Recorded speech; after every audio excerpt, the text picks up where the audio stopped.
بخیر نوی فصل بیان علم دی. بیان علم ته ښه راغلاست. مونږ نن بیان علم وایو. بیان څه ته وایي؟ چا اولین ځل کتاب پکې ولیکه. بیان څرګندولو ته وایي، اظهارولو ته وایي. څه شی بیانوي، څه شی څرګندوي، څه شی وایي، څه شی چې په ذهن کې راځي، هغه څه چې منطق لري، هغه څه چې هغلته یو تناسب لري، یو رابطه ورسره لري. یو بیت دی، یو څوک یو ډول معنا کوي، تی بل ډول معنا کوي، هغه بل څوک بل ډول معنا کوي. د بیان علم وایي دا درې وړه معناګانې کې چیرې منطق لري، یو رابطه سره لري، دا درې وړه صحیح دي.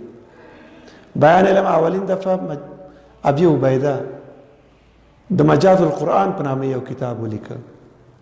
ابي عبیده د مجاز القرآن په نامه یو کتاب لیکي. دغه علم په درې ډولو تقسیموي، درې رکنه ورکوي.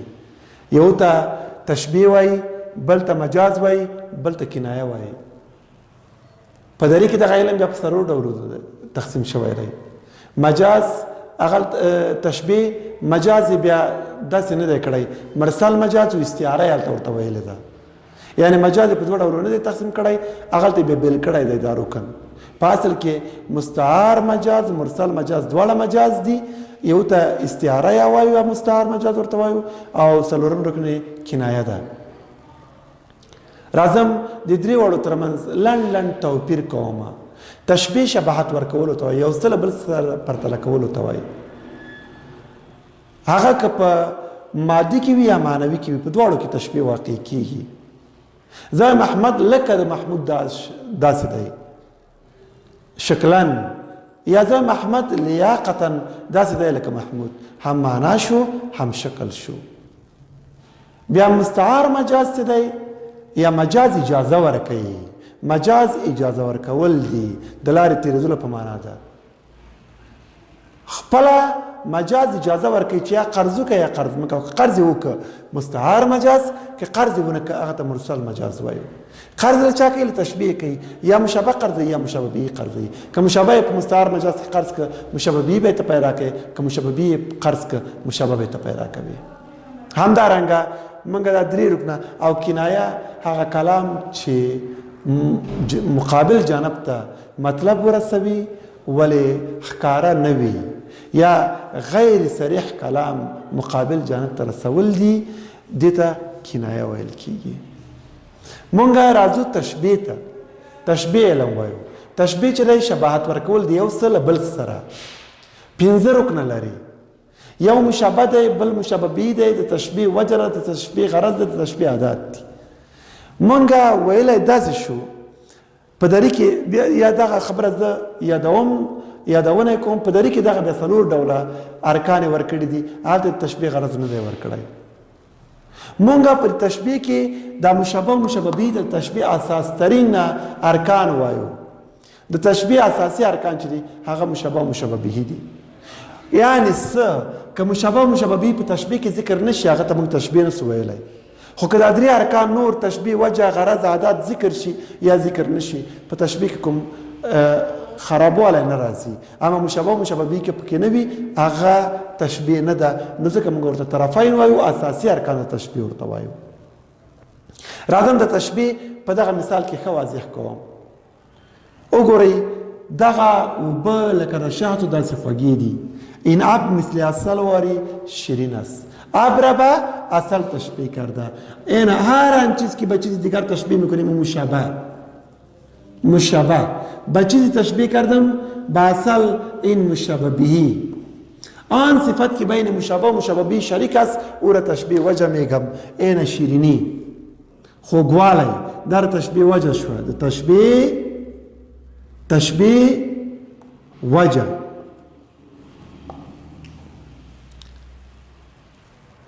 ولی می دا اوبه تشبیه کړي؟ به چه خاطر آب را به اصل تشبیه کردم؟ بیان کردن حال مشابهت غرض تشبیه میگم. د تشبیه غرض هر چی غرض داشتم، چرا تشبیه کردم؟ بیان کردن حال مشابه ای غرض تشبیه شد. او لکه داسې این عادات تشبیه است. عاداتی تشبیه توری اعداد تشبیه، حروف تشبیه شو. یا هم من میایم زړه مرغله را د چې مات شي، قلب را به مروارید تشبیه کرده، قلب مشابه، مروارید مشابه بهی. بیا د لباس به خنده نه اخلي کوشیرونه، باز به خنده لباس کوشیر پیوند نمیگیره. همین قسم هر آن چیز که به چیز دیگر تشبیه میکنیم او مشابه، به چیزی که تشبیه کردم او مشابه بهی.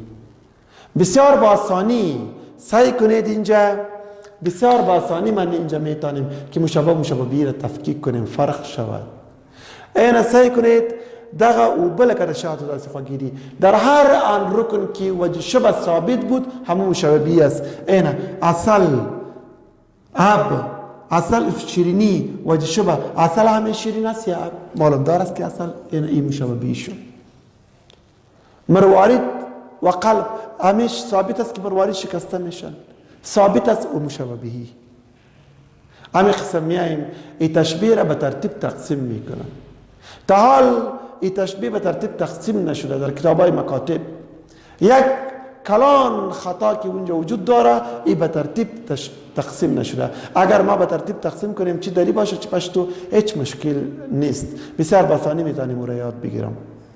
مگر از دو دقیقه په ترتیب سره تقسیمو. اول د مشابه بهی چې دې ته موږ طرفین ویل، اساس ترین ارکان تشبیه مو ویل، د دې لوري تقسیمو، د دې له مخې تقسیمو. د دې له مخې موږ دوه ډوله تقسیمات کوو.